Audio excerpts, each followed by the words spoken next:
ओम नमः शिवाय। रात के ठीक 3:11 हुए थे। पूरा शहर सो रहा था, लेकिन आरव की आंख अचानक खुल गई। ना कोई सपना, ना कोई आवाज, फिर भी ऐसा लगा जैसे किसी ने भीतर से पुकारा हो। उसने घड़ी देखी, फिर वही समय। पिछले 21 दिनों से उसकी नींद ठीक इसी समय खुल रही थी। पहले उसने इसे संयोग समझा, फिर आदत, लेकिन आज कुछ अलग था। कमरे में गहरी शांति थी, इतनी गहरी कि अपनी सांसों की आवाज भी भारी लग रही थी। अचानक उसके भीतर एक विचार उठा, क्या कोई मुझे बुला रहा है? आरव हंस पड़ा। पागल हो गया हूं शायद। दिन भर ऑफिस का तनाव, रिश्तों की उलझन, असफलता का बोझ, सब मिलकर उसे भीतर से तोड़ चुके थे। कभी वह बेहद महत्वाकांक्षी था, सपने बड़े थे, विश्वास मजबूत था, लेकिन अब वह बस चल रहा था, जी नहीं रहा था। टूटता हुआ जीवन 3 महीने पहले उसकी नौकरी चली गई थी। दोस्त धीरे धीरे दूर हो गए, रिश्ते औपचारिक रह गए, और जिस लड़की से वह विवाह करना चाहता था, उसने कहा, तुम बदल गए हो, तुम में पहले वाली ऊर्जा नहीं रही। उस दिन पहली बार उसे लगा कि शायद वह सच में खो गया है। उसने मंदिर जाना शुरू किया। पहले सप्ताह रोज गया, दूसरे सप्ताह कम, तीसरे सप्ताह पन, क्योंकि उसे लगा भगवान सुनते ही नहीं।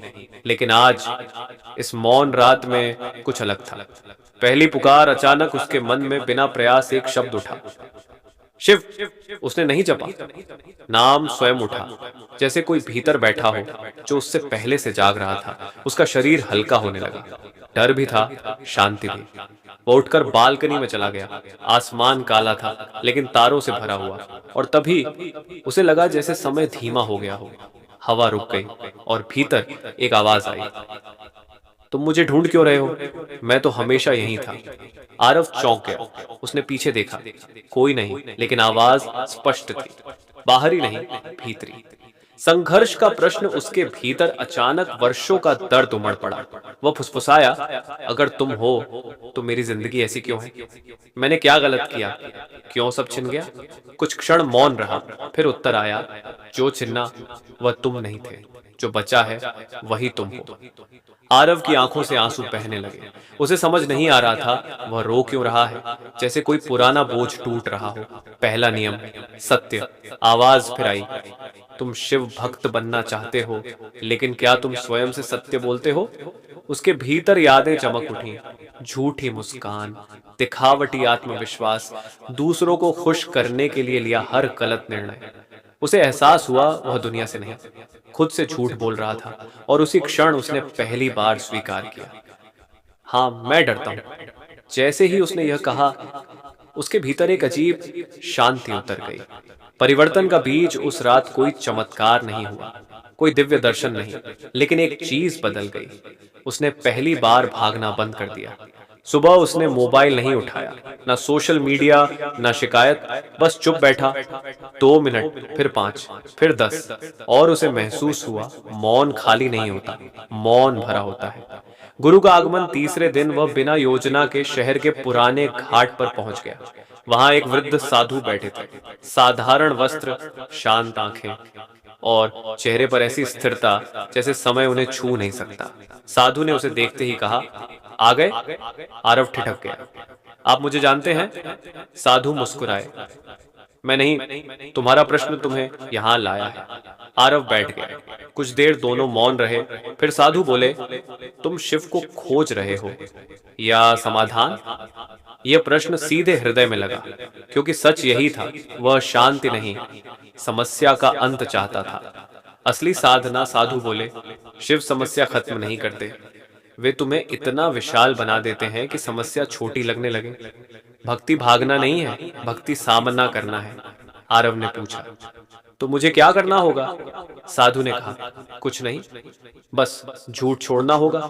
उस दिन से उसकी यात्रा शुरू हुई, लेकिन उसे नहीं पता था कि आने वाले 40 दिनों में उसका जीवन पूरी तरह बदलने वाला है। उसे नहीं पता था कि उसे अपने सबसे बड़े डर से मिलना होगा, अपने अहंकार से, अपने अतीत से, और अंत में अपने भीतर बैठे शिव से। घाट की सीढ़ियों पर बैठा आरव अभी भी उस वृद्ध साधु के शब्दों के बारे में सोच रहा था, शिव समस्या खत्म नहीं करते, वे तुम्हें इतना विशाल बना देते हैं कि समस्या छोटी लगने लगे। सूरज धीरे धीरे उग रहा था। गंगा का जल सुनहरी रोशनी में चमक रहा था, लेकिन आरव के भीतर अभी भी अंधेरा था। उसने साधु से पूछा, अगर मैं सच में बदलना चाहता हूं तो शुरुआत कहां से करूं? साधु मुस्कुराए, शुरुआत वहीं से होती है जहां तुम भागना बंद करते हो। फिर उन्होंने अपनी आंखें बंद की और बोले, आज से 40 दिन, सिर्फ 40 दिन अपने आप से झूठ मत बोलना, बस इतना ही। आरव थोड़ा निराश हुआ। उसे लगा था कोई गुप्त मंत्र मिलेगा, कोई विशेष साधना, कोई चमत्कारी उपाय। लेकिन यहाँ तो बस एक नियम था, सत्य। पहला दिन बेचैन मौन घर लौटकर उसने पहली बार बिना मोबाइल उठाए बैठने की कोशिश की।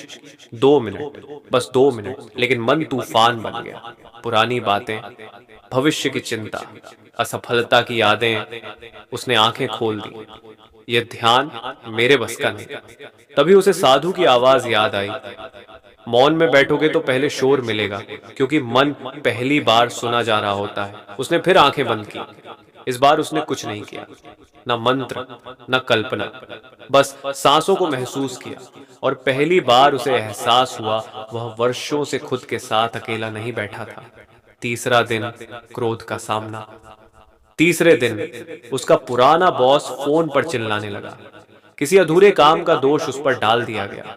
पहले जैसा आरव होता तो तुरंत गुस्सा करता, लेकिन अचानक उसे दूसरा नियम याद आया, क्रोध को स्वामी मत बनने दो। उसने फोन शांत स्वर में रखा। अंदर आग जल रही थी, लेकिन उसने बस धीरे से कहा, शिव। कुछ सेकंड बाद दिल की धड़कन सामान्य होने लगी। उसे आश्चर्य हुआ, गुस्सा गया नहीं था, लेकिन अब वह गुस्से का गुलाम नहीं था। 5वां दिन, अकेलेपन की परीक्षा। उस शाम सभी दोस्त पार्टी में थे। सोशल मीडिया पर हंसी, तस्वीरें, खुश चेहरे, और वह अकेला। पुरानी आदत जागी, शायद मैं पीछे रह गया हूं। मन भारी हो गया। तभी भीतर से प्रश्न उठा, क्या तुम्हें भीड़ चाहिए या शांति? वह छत पर चला गया, आसमान की ओर देखा, और पहली बार अकेलापन दर्द नहीं लगा, जैसे भीतर कोई साथ बैठा हो। 7वां दिन, सत्य का दर्द, साधना का सबसे कठिन हिस्सा आया। उसने खुद से पूछा, मैं वास्तव में किससे डरता हूं? उत्तर तुरंत आया, असफलता नहीं, अस्वीकार से। उसे याद आया कि वह हमेशा दूसरों की स्वीकृति के लिए जीता रहा। उसकी पसंद, उसके निर्णय, उसका करियर, सब किसी और की उम्मीदों से बना था। उस रात वह बहुत रोया, लेकिन उस रोने में कमजोरी नहीं थी, वह शुद्ध थी। 10वां दिन, पहला संकेत सुबह 4 बजे, फिर उसकी नींद खुली। इस बार घबराहट नहीं थी, अंदर गहरी शांति थी। उसने आंखें बंद की और अचानक उसे लगा जैसे उसकी सांसें स्वयं ओम की लय में चल रही हैं।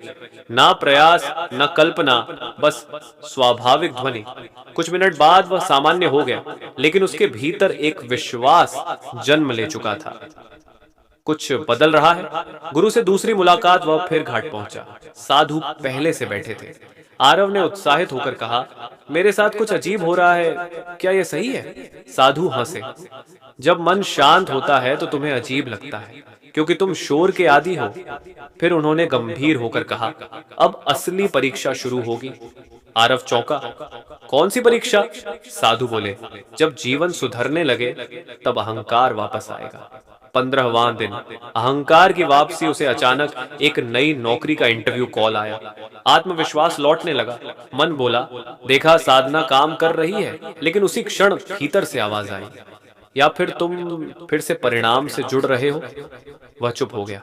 उसे समझ आया, साधना सफलता पाने के लिए नहीं, स्वयं को जानने के लिए है। 20वां दिन, मौन का अनुभव। उस रात ध्यान करते समय विचार अचानक धीमे हो गए, जैसे किसी ने मन की आवाज कम करती हो। कुछ क्षण ऐसे आए जब कोई विचार नहीं था, ना अतीत ना भविष्य, सिर्फ अस्तित्व। और उन क्षणों में उसे ऐसा लगा जैसे वह किसी विशाल उपस्थिति में बैठा है। कोई रूप नहीं, कोई शब्द नहीं, लेकिन गहरी करुणा। उसकी आंखों से आंसू बहने लगे, बिना कारण। 25वां दिन, डर का सामना। अचानक पुराने कर्ज की समस्या सामने आ गई। मन घबरा गया, पहले जैसा डर वापस आया। वह साधु के पास भागा। सब फिर बिगड़ रहा है। साधु शांत रहे, फिर बोले, तुम सोचते हो साधना का मतलब समस्या खत्म होना है। साधना का मतलब है समस्या आने पर तुम टूटो नहीं। आरव धीरे धीरे शांत हो गया। उसे एहसास हुआ डर अभी भी आता है, लेकिन अब वह स्थायी नहीं रहता। 30वां दिन सेवा का पाठ घाट पर एक वृद्ध व्यक्ति गिर गए। लोग देख रहे थे, कोई आगे नहीं आया। आरव दौड़ा, उन्हें उठाया, पानी दिया, घर तक छोड़ा। वापस लौटते समय उसे भीतर अद्भुत हल्कापन महसूस हुआ। कोई फोटो नहीं, कोई प्रशंसा नहीं, फिर भी संतोष। उसे साधु की बात याद आई, मौन सेवा ही शिव को प्रिय है। 40वां दिन परिवर्तन। 40वें दिन सुबह वह ध्यान में बैठा और अचानक उसे महसूस हुआ वह सांस नहीं ले रहा। सांस स्वयं चल रही है, वह सोच नहीं रहा।